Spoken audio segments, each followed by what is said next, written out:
हम सीधे एक बार फिर से खास मेहमानों का रुख करते हैं। चर्चा जिस मुद्दे को लेकर हम कर रहे हैं, सुधांशु जी, सत्य है और कड़वा भी है कि प्रधानमंत्री पद का पिटारा एक तरीके से खुल गया है। देखिए, आप ही के गठबंधन के साथी हैं जेडीयू, और उनकी तरफ से इस पद के लिए नीतीश कुमार का नाम भी आगे बढ़ाया जा रहा है। सर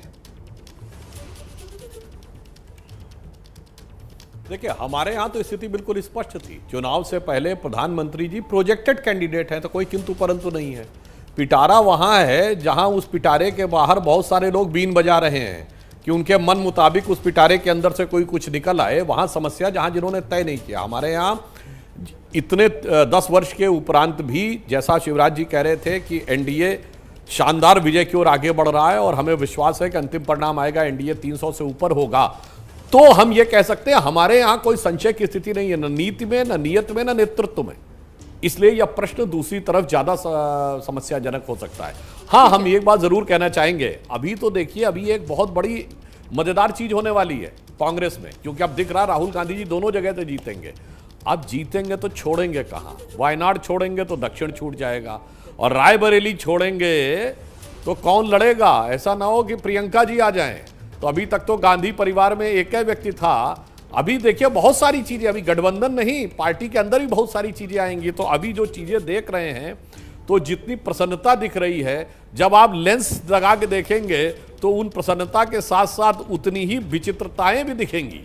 ठीक है, इंडी गठबंधन सुरेंद्र राजपूत जी, मैं आपसे एक सवाल का जवाब लेना चाह रही हूं, क्योंकि ये खबरें आई कि कांग्रेस की तरफ से कोशिश की जा रही है किसी तरीके से इंडिया गठबंधन के कुनबे को और बढ़ाया जाए और एनडीए में शामिल जो दल हैं उन तक एक राब्ता बनाने की कोशिश की गई है। लेकिन सर, कोई तो आप लोगों ने एक कट ऑफ नंबर रखा होगा ना कि कम से कम इतना अपने दम पर इंडिया गठबंधन अगर लेकर आएगा तभी अन्य दलों को जोड़ने की कोशिश की जाएगी, क्योंकि इंडिया गठबंधन का आंकड़ा अभी 230 पर नजर आ रहा है। और ऐसे में वो टीडीपी और जेडीयू जो दो नाम उछले, उनकी भी अगर सीटें मिला ली जाए तो 30 के आसपास बैठती है। मतलब वो साथ आ भी जाएं तब भी नंबर आपके पक्ष में नहीं है सर। तो वो कट ऑफ मार्जिन वाला आंकड़ा क्या है इंडिया गठबंधन का?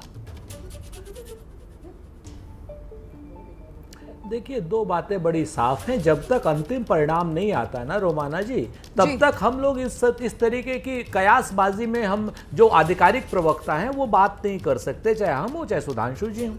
मैं आपसे 2-3 चीजें साफ कह रहा हूं कि हम बढ़ते हुए दिख रहे हैं, वो घटते हुए दिख रहे हैं।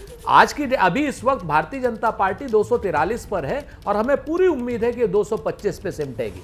आप इस चीज को देखिएगा, अभी आप जब अंतिम परिणाम आएंगे 220-225 के आसपास हमारा अपना अनुमान है। हो सकता है गलत हो सकता है सही हो, लेकिन हमारा ये अनुमान है।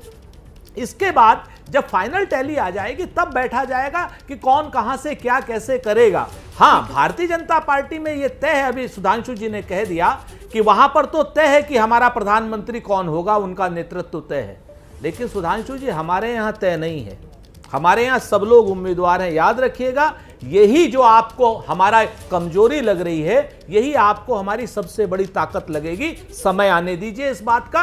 और इधर उधर की बातें, अब चुनाव खत्म हो गया है, कौन लड़ेगा कौन नहीं लड़ेगा। अभी हम ये कहने लगे कि शिवराज सिंह जी नरेंद्र मोदी जी से बड़े नेता हैं, चूंकि 7 लाख से ज्यादा की विक्ट्री हुई है और नरेंद्र मोदी जी इस बार 1,52,000 पर, यानी वर्चुअली अगर कहा जाए तो जीत का सर्टिफिकेट नरेंद्र मोदी जी को मिला है। लेकिन जनता ने जिताया अजय राय को है।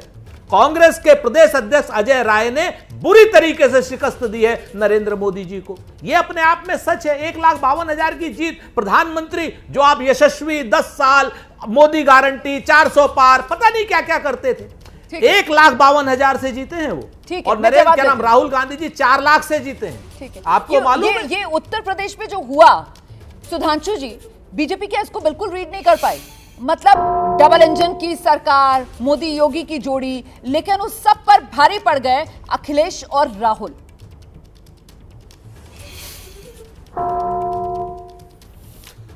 देखिए, उत्तर प्रदेश में जो हुआ है वो नतीजे हमारे लिए अप्रत्याशित हैं और आश्चर्यजनक है। निश्चित रूप से हमें बिल्कुल ही अपेक्षा नहीं थी कि इस प्रकार के चुनाव परिणाम आएंगे, और हमें ये उम्मीद थी कि हमारी सीटें पिछली बार से अधिक बढ़कर आएंगी और पिछली बार के मुकाबले कम सीटें आई हैं। ठीक है, इसका हम बाद में बैठकर विवेचन करेंगे। मगर अभी सुरेंद्र राजपूत जी कह रहे थे कि उनके यहाँ कोई बड़ा नहीं होता, तो मैं सिर्फ एक ही बात पूछना चाहूँगा, खड़गे जी बड़े हैं या राहुल गांधी जी?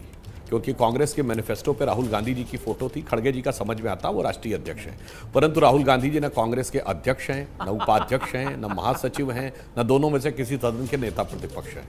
अब इससे बहुत साफ हो जाता है। हमारे यहां आप पार्टी का कोई बैकड्रॉप देख लीजिए तो मोदी जी की और नड्डा जी की फोटो, एक अध्यक्ष और एक प्रधानमंत्री।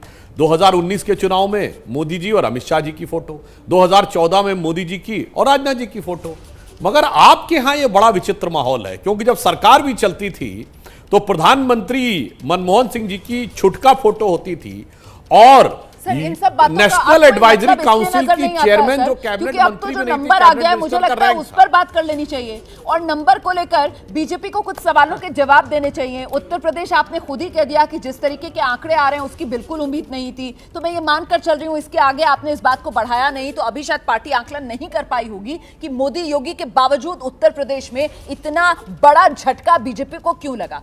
महाराष्ट्र की बात कर लेते हैं जरा। सुधांशु जी, महाराष्ट्र में भी जबरदस्त नुकसान एनडीए को हो रहा है और एक पक्ष ये कह रहा है कि साहब ये जो तोड़फोड़ की राजनीति महाराष्ट्र में हुई है, बीजेपी को, एनडीए को, इसके लिए महाराष्ट्र के लोगों ने जिम्मेदार माना है। आप सहमत हैं?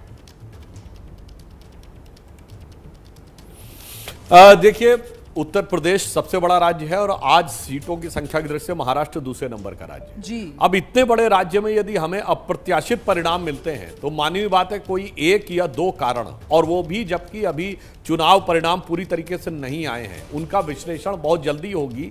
हम लोग पूरा परिणाम आने के बाद व्यापक विवेचना करेंगे, इसमें कई दिन से लेकर कुछ हफ्ते तक लग सकते हैं, उसके बाद हम ये तय कर पाएंगे कि अब हमारी अपेक्षा के अनुरूप परिणाम क्यों नहीं रहे। परंतु यह भी एक यथार्थ है कि तीसरी बार हम स्पष्ट बहुमत एनडीए के नेतृत्व में पाने में सफल रहे हैं। यद्यपि हमारी अपेक्षा से कम रहा, तो हम दोनों बातों का विचार करेंगे और हमने हमेशा किया है। हम 14 और 19 में जीतने के बाद भी हमने विश्लेषण किया था कि जहां हम नहीं जीत पाए क्यों नहीं जीत पाए, और 2004 और 9 में पराजय के बाद भी किया था।